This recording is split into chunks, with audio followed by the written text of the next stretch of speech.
안녕하세요. 저는 올해 30살 여자입니다.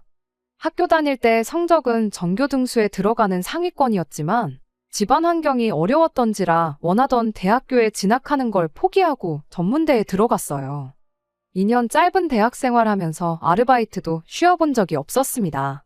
제 학비랑 생활비 전부 다 제가 벌어서 했고 졸업하자마자 한 달도 쉬어보지 못하고 곧바로 취직을 했어요. 제 입으로 이런 말 하기는 뭐하지만 제 또래의 그 누구와 비교해도 정말 그 누구보다 더 열심히 살아왔다고 스스로 자부할 수 있습니다. 아르바이트로 돈을 벌긴 했지만 회사에서 주는 월급과 알바비는 액수부터 차이가 나더라고요. 이미 저축하는 습관이 몸에 배어 있었다 보니 취직 3년 차가 되었을 때는 그럴듯한 목돈이 모여 있었습니다. 집안 형편이 어려웠지만 제가 생활비를 보태던가 할 필요는 없었습니다. 저희 부모님이 항상 저한테 미안한 마음을 가지고 계셨고 저한테서는 1,000원 한 장도 도움받을 생각 없다고 딱 못을 박아 두셨거든요. 공부를 곧잘 했던 저였다 보니 4년제 진학 포기하고 전문대에 들어간 것도 가서도 학비며 생활비며 제 스스로 벌게 만들었던 게 내내 마음에 걸리셨다나 봐요. 아무튼 금전적으로 여유가 생기다 보니 저도 못다한 공부를 다시 해보고 싶은 생각도 있었어요. 3년 모은 돈에 1년만 더 바짝 벌고 모아서 그걸 자본금으로 아르바이트랑 병행하면서 하면 못할 것도 없겠다 싶었습니다. 그러다 회사에서 친하게 지내던 선배가 그럴 바에 차라리 그 돈으로 투자를 하는 게 어떻냐고 제안을 하더라고요. 제가 회사에서 평판도 좋고 하니 4년 더 공부해서 새 직장 찾아가는 것보다 경력을 이어가는 편이 더 나을 거라면서요. 여러모로 고민을 해봤는데 결국 선배의 제안에 따르기로 했습니다. 제가 4년제를 졸업했다고 쳐도 지금보다 더 조건이 좋은 직장을 갖게 되리란 보장은 없었으니까요. 그 뒤로 그 직장 선배와 퇴근 후에 여기저기 강연 같은 걸 들으러 다니곤 했는데 그때 부동산에 관심이 생겨서 그쪽으로 열심히 공부했고 반년 뒤에는 아파트를 하나 매매하게 되었습니다. 제가 모아놓은 돈만 가지고는 모자라 대출을 받아야 했는데 처음에는 그런 큰 빚이 생긴다는 게 부담이 되긴 했지만 저축하고 돈 모으는 것만큼 자신 있는 게 또 없었다 보니 결국 큰 결심을 내렸고 26살에 내 집 마련을 할 수 있었습니다. 서울 외곽에 지은 지도 엄청 오래된 구축 아파트였는데 얼마 지나지 않아서 재개발호재도 터지고 하면서 운 좋게 큰 이득을 보게 되었습니다. 자신감이 생기니까 좀 더 공격적으로 투자를 해보고 싶은 욕심이 생기더라고요. 저랑 같이 투자를 시작했던 선배도 같은 아파트를 매매했었죠. 저는 당장 이 집을 팔아서 더 공격적으로 투자를 하겠다고 했는데 선배는 소 뒷걸음에 쥐잡은 격 아니겠냐며 저를 말렸었죠. 그 조언을 듣지 않고 저는 곧바로 아파트를 팔아버렸고 그 뒤로는 소액일지라도 가치가 있는 투자라고 생각되면 잃어봐야 본전이다라는 생각으로 여기저기에 투자를 하기 시작했습니다. 큰 돈을 벌었지만 직장은 계속 다니고 있었고 돈 벌었다고 자만하지 않고 첫 월급 받고 펑펑 울었던 그때를 생각하며 여전히 월급의 대부분을 저축해서 모이는 족족이 재테크를 했습니다. 그랬더니 어느 순간 제 통장에 5억이라는 큰 돈이 만들어져 있었습니다. 아쉬운 게 있다면 맨 처음 매매했던 아파트 그 집이 확인해보니 지금 시세가 6억이더라고요. 사실상 아무것도 안 하고 쥐고만 있던 선배랑 4년 동안 죽을 똥 살 똥 맘 졸려가며 돈 꿀리던 저랑 비교하면 결과물은 똑같은 거나 마찬가지죠. 하지만 그동안의 경험이 다 피와 살이 되었을 테고 앞으로의 제 인생에 큰 밑거름이 될 거라고 생각하면 같은 5억이라고 해도 그 가치가 다르다고 생각하고 있습니다. 제 지루한 인생 이야기가 너무 길었네요. 사실 여기에 사연을 보내게 된 이유는 결혼까지 생각했던 남자친구 때문입니다. 남자친구는 저한테 투자를 제안했던 직장 선배의 소개로 처음 만나게 되었어요. 4년제 대학을 졸업했고 대기업까지는 아니지만 알만한 사람은 다 아는 회사 다니고 있고요. 26에 시작한 연애였다 보니 결혼을 전제로 시작한 연애는 아니었습니다. 성격적인 부분이나 여러모로 맞는 게 많아서 계속 연애를 해오다 보니 어느덧 제 나이는 30이 되었고 남자친구는 33살이 되었지요. 만나온 기간이 길다 보니 결혼 이야기가 나와도 진작에 나왔어야 할 나이였는데 몇 달 전까지는 둘 사이에 그런 이야기를 주고받은 적이 한 번도 없었습니다. 애초에 남자친구가 연애 초반 때부터 자기는 딱히 결혼 생각이 없다고 말을 했었거든요. 나이 한 40쯤 돼서 그때 가서 결혼이 필요하겠다는 생각이 들면 그때 해도 늦지 않다는 식으로 입버릇처럼 말을 했어요. 남자는 혼자 벌어서 혼자 쓰면 월급 200만 원만 벌어도 하고 싶은 거 다 하고 살 수 있는데 결혼하면 그게 안 된다는 걸 가장 큰 이유로 들었었어요. 남자친구가 그 말을 꺼냈던 당시에도 저 역시 결혼 생각이 없던 건 마찬가지였다 보니 그런 남자친구를 크게 신경 쓰지 않았습니다. 저도 그때 당시에는 재테크 공부하면서 조금씩 투자한 내 돈이 불어나는 걸 보는 것만큼 재미있는 게 또 없었기도 했고요. 그러다 몇 달 전 결혼 생각이 없다고 노래를 부르던 남자친구가 뜬금없이 이제는 정착해서 살고 싶다며 결혼 이야기를 먼저 꺼내왔습니다. 아무래도 만나온 기간이 길었다 보니 둘 다 결혼을 전제로 하던 연애가 아니었음에도 불구하고 남자친구의 그 말 한마디가 나온 뒤부터는 자연스럽게 오가게 되었어요. 사람 생각이라는 게 언제든지 바뀔 수 있는 거라고 생각했으니까요. 남자친구도 살다 보니 생각이 바뀌었구나 싶었을 뿐이었습니다. 이러나 저러나 4년 넘게 만나왔고 만나는 동안 크게 속썩이거나 했던 적도 없던 사람이니 결혼하게 되면 당연히 연애할 때랑 똑같이 무난하고 행복하게 잘 살 수 있을 거라고 생각해서 남자친구의 청혼을 받아들였습니다. 본격적으로 결혼 이야기가 오가던 와중에 남자친구네 집안 형편도 저희 집과 다를 것 없이 어려운 사정이라는 걸 알게 되었습니다. 남자친구는 홀어머니 밑에서 여동생이랑 같이 살고 있었습니다. 아버지는 돌아가신 건 아니고 어릴 적에 연락이 두절돼서 여태껏 생사도 모르고 지내고 있다는 사실을 알려줬어요. 제가 학업을 포기하고 돈을 벌기 위해 전문대를 선택했을 때 남자친구는 어려운 형편의 빚을 지는 걸 감안해서라도 4년제 대학을 진학해서 좋은 회사를 목표했던 거였죠. 누가 맞고 누가 틀리고를 운운하는 건 절대 아닙니다. 어쨌든 남자친구는 목표했던 대로 좋은 회사 들어가는데 성공했고 남 부러울 것 없는 높은 연봉 받으며 혼자 잘 살고 있었으니까요.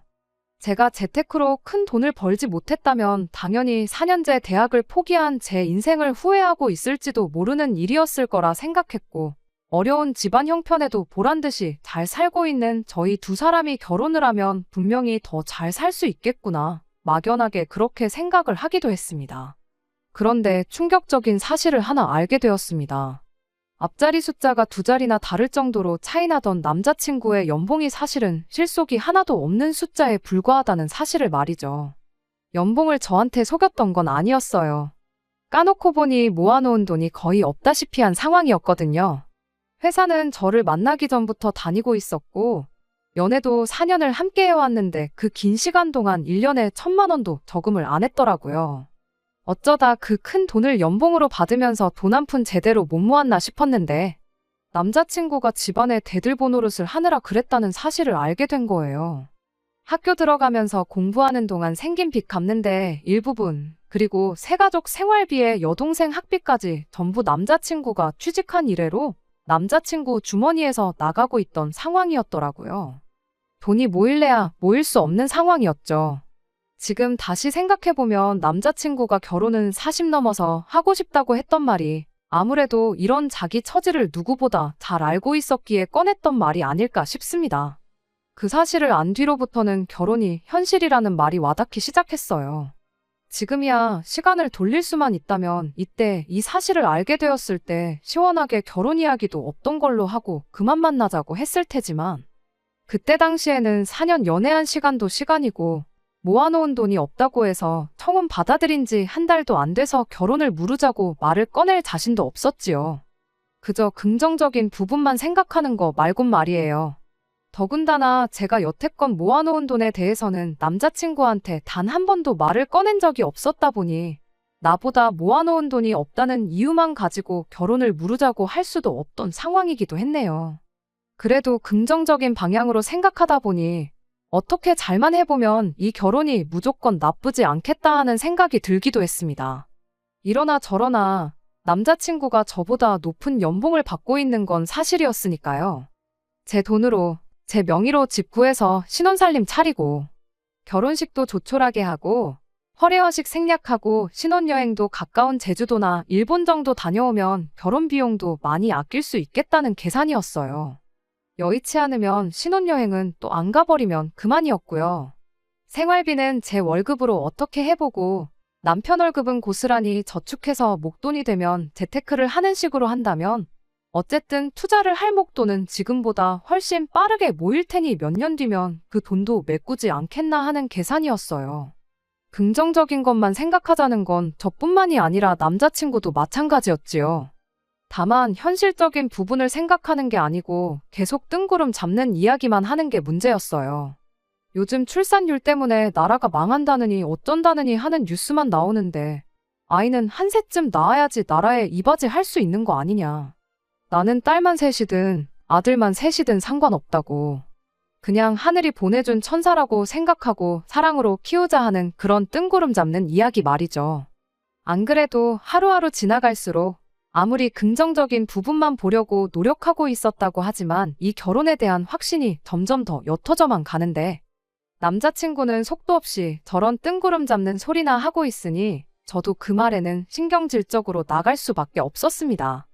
출산율 때문에 나라가 어렵다는 건 알겠는데 암만 나라에서 지원을 잘해준다고 해도 애들이 혼자 크는 건 아니지 않느냐고. 당장 모아놓은 돈도 없는데 집도절도 없이 애들만 낳아서 뭐하냐고요. 지금 상황이면 결혼하고 나서도 맞벌이는 선택이 아니라 필수인 상황인데 현실적으로 도움이 되는 생각 좀 했으면 좋겠다고 남자친구한테 타일러 말했어요. 제 말에 남자친구는 누가 그런 현실적인 거 생각 안 해본 줄 아냐며 반박을 하더라고요. 당연히 결혼하면 맞벌이 유지할 생각이라고. 그리고 애가 지 혼자 크는 거 아닌 거 누가 모르겠냐며 자기도 다 생각이 있어서 꺼낸 이야기라고 하더군요. 그 순간에는 저도 잠깐 반성했어요. 결혼 이야기 오가던 와중에 남자친구가 모아놓은 돈이 하나도 없다는 사실을 알고는 제가 모아놓은 돈이 얼마나 있는지 말을 안 해줬기도 했고 남자친구는 모아놓은 돈이 부족한 와중에도 저랑 행복한 미래를 그리려고 노력 중인데 남자친구는 모르고 저만 알고 있는 사실을 가지고 혼자 전전긍긍했던 저였으니 말이에요. 그래서 남자친구한테 앞으로 계획이 어떻게 되는지 알고 싶다고 말해달라고 했어요. 그 계획에 따라서 저는 제 돈 5억의 존재를 사실대로 말해주고 더 현실적인 계획을 잘 세워서 앞으로 행복하게 잘 살아보자고 할 계획이었는데 결론부터 말하자면 남자친구의 장대한 그 계획 덕분에 결혼 뒤집어 엎어버리는 건 물론이고 평생 모르는 사람으로 지내자고 잔인하게 이별 선언하고 뒤돌아 나왔습니다. 남자친구는 집 문제부터 이야기를 꺼냈어요. 결혼하면 일단 지금 자기가 어머니랑 여동생과 같이 살고 있는 집에 신혼살림을 차리자고 하더군요. 일단 거기서 살면서 돈을 모으자고 하는 소리였죠.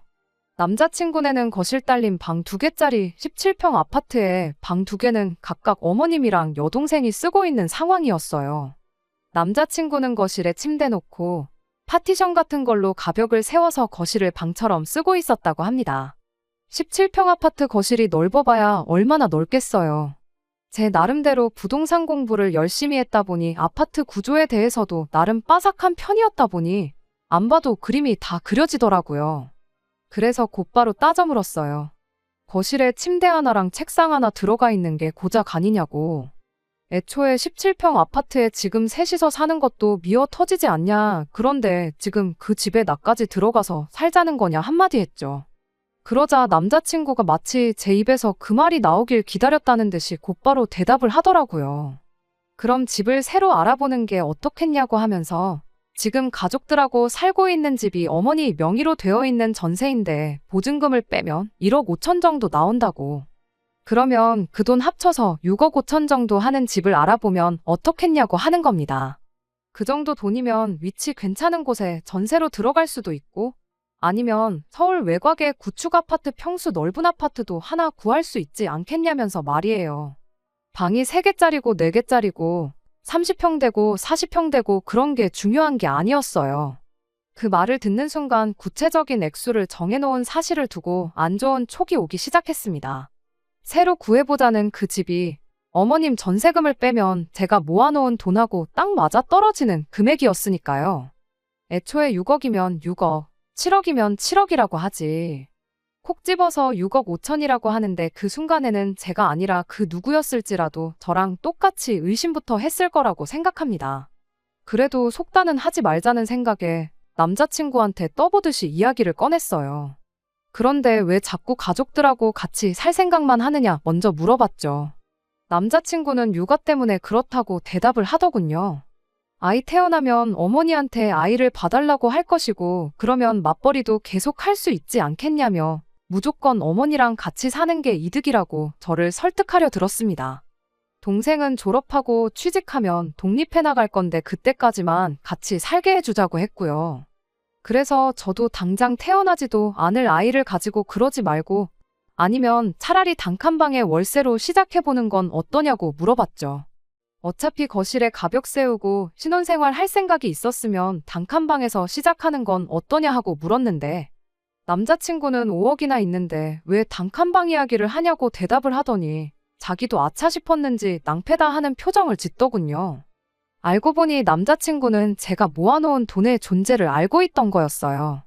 40살 넘어서 결혼한다고 했던 말을 바꾸고 저한테 결혼 이야기를 넌지시 꺼냈던 것도 제가 돈이 있다는 걸 알고 나서 그랬던 거더라고요.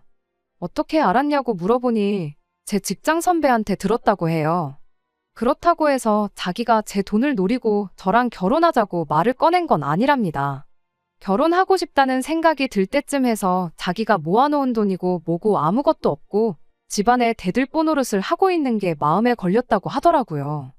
그래서 저랑도 잘 알고 자기랑도 친하던 제 직장 선배한테 고민을 털어놓은 적이 있었는데 그때 직장 선배가 제가 돈이 못해도 5억은 있을 거라는 사실을 알려줬다네요. 하지만 제 돈은 제 돈이고 가족들 뒷바라지는 포기할 수 없는 노릇이었으니 나름대로 머리를 썼던 거예요. 17평 아파트에 가벽 세워서 신혼살림 차리자고 했을 때 그걸 좋다구나 하고 그러자고 할 사람이 없을 거잖아요. 거기에 당장 자기가 목돈을 마련할 방법이 없으니 어머니 전세금을 빼서라도 1억 5천이라는 큰 돈을 마련해오겠다고 그 돈 합쳐서 신혼집 구하고 그런 김에 어머니도 여동생도 같이 한 집에 살게 하면서 자기는 자기대로 집안 대들보 노릇을 이어가려고 꺼낸 개수작을 부리고 있었던 거예요. 이 다음은 안 봐도 뻔한 이야기지요. 모아놓은 돈 한 푼도 없이 결혼하는 것도 모자라 내 돈으로 큰 집 구해서 자기 가족들 뒷바라지 하면서 살 계획이나 꾸미고 있던 사람하고 더 길게 이야기할 필요가 뭐가 있겠어요? 나 없이도 집안 대들보 노릇 하면서 가족들 뒷바라지 잘 해줬는데 굳이 나까지 같이 그걸 해줄 필요는 없겠다고. 그냥 오늘부로 결혼 이야기도 없던 일로 하고 없던 일로 하는 김에 이제 서로 모르는 사람으로 지내자고 이별 선언까지 확실히 하고 자리에서 일어났습니다. 오히려 그렇게 더럽게 끝이 나고 나니까 일말의 아쉬움도 들지 않았어요. 집으로 돌아오는 길 내내 전화기가 계속해서 울리길래 전화번호도 차단해버렸어요. 그랬더니 저녁이 돼서 직장 선배한테서 전화가 왔습니다. 대번에 남자친구 편을 들면서 말을 하더라고요. 처음부터 모아놓은 돈에 대해서 말을 안 해준 제 잘못이라고 하길래 그럼 선배라면 결혼하자는 사람이 모아놓은 돈이 한 푼도 없는 사실을 알게 되면 나한테 5억이 있으니까 걱정 말고 결혼하자고 말할 수 있냐고 물어봤죠. 선배는 제가 말한 질문에는 대답을 하지 않고 또다시 남자친구 편을 들어주더군요. 남자친구가 그래도 너보다 돈을 훨씬 더 잘 벌지 않냐고 월급 이야기를 꺼내길래 그 가족들한테 들어가는 돈은 얼만지나 알고 그러시냐고 따져 물었어요. 선배는 그런 저를 두고 사람이 왜 그렇게 이기적이냐, 인생 혼자 사는 거 아니다 하면서 그렇게 이것저것 따지다간 평생 결혼을 못할 거라고 하더라고요. 4년이나 만나놓고 결혼을 이렇게 뒤집어버리면 남자친구가 뭐가 되냐며 자꾸 그쪽 편을 드는데 남자친구가 4년 허비했으면 나도 똑같이 4년 날려먹은 거라고. 남자친구 시간 따로, 내 시간 따로 다르게 흐는 거 아니라고 말하고 선배한테도 실망이라고 한마디 했네요. 어련히 때가 되면 내가 말했을 내 재산인데 마음대로 남자친구한테 알려준 게 선배 아니냐고요. 애초에 이 사단이 선배가 남자친구한테 내 돈이 얼마나 있는지 맘대로 말해줘서 생긴 일 아니겠냐고. 선배야말로 결혼 준비 시작했던 몇 달이나마 내 인생 낭비하게 만든 거 모르냐. 정말 사람 다시 봤다고. 앞으로 연락도 하지 말고 지내자고 딱 잘라 말하고 선배 전화번호도 차단해버렸네요. 남자친구야, 내 돈으로 가족들 챙길 생각뿐이었으니 당연히 연을 끊어도 모자랄 게 없다고 생각하지만 선배의 경우에는 아직도 안타까운 마음이 들어요.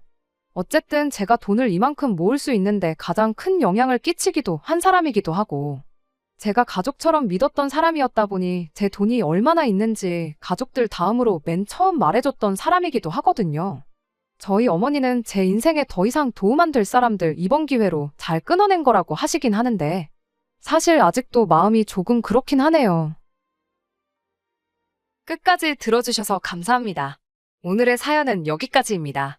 구독과 좋아요, 알람 설정 부탁드리고 더 좋은 사연으로 다시 찾아뵙겠습니다. 감사합니다.